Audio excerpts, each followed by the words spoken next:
there's an old story about two young fish swimming along, and an older fish comes up to them and passes by and says, "Morning, boys, how's the water?" And the two young fish swim on for a while, and finally one turns to the other and says, "What the heck is water?"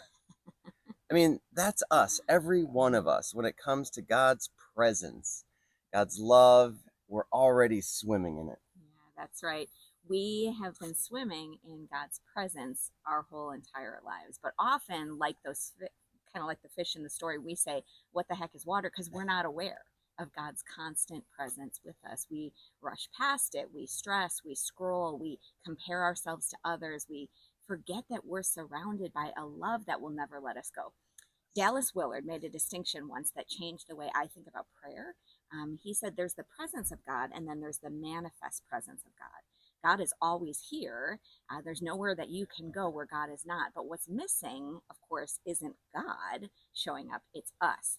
The manifest presence of God is when our awareness catches up with the reality of what's already true. Yeah, so when Jesus teaches us to pray, he doesn't hand us a technique. He gives us a posture. And he starts with two words, our Father. And three things shift when we actually live in that posture: our identity, our perspective, and our priorities. So first, our identity changes.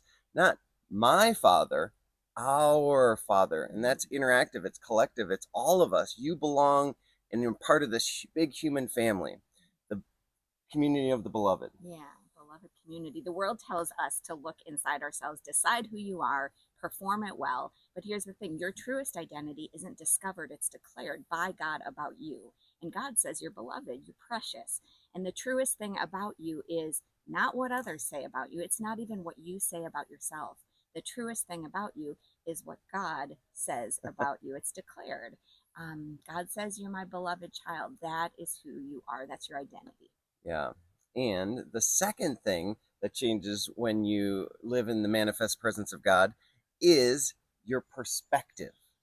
Your perspective changes. Our Father who art in heaven. You know, we often picture heaven as this far off place, but it's not distant. It's overlapping. It's right here. I mean, think about the stars. Here in Wisconsin over this lake, at night, there's millions of stars. The sky is dark. The stars are bright. But over in the city, because there's so much competing light, you'd never know the stars are out there. But the stars didn't move. They were there all along. Even if you were in the city and couldn't see them, they're still there. Same thing with God's presence. God is present, often just unseen. Yeah. And then the last thing that changes when we live in the manifest presence of God is that your priorities change. Jesus taught us to pray, "Your kingdom come, your will be done on earth as it is in heaven." And when we wake up to God's presence and we kind of like stop asking God to bless our list and we start saying, "God, what do you want to do through me today?" There's a story about a monk who was asked one time what he did during the hours of prayer. And he said something like this. He said, "Sometimes I cry, sometimes I listen, sometimes I just sit still, but mostly I just show up."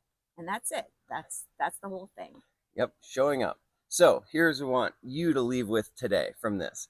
And what would change in your life and in your week if you really believed, that God was right here with you now? Not watching from a distance, but closer than your own thoughts. That you're already swimming in God's presence. Well, it's a simple idea, but just starting each morning, right, for all of us this week with that first line of the Lord's Prayer, "Our Father who art in heaven," and just stopping, breathing, letting it land, letting it re-anchor and ground us in what matters most, that no matter what today holds, you and I are in the manifest presence of God, letting that reframe who we are and our identity, renewing how we see things in our perspective and how we live today.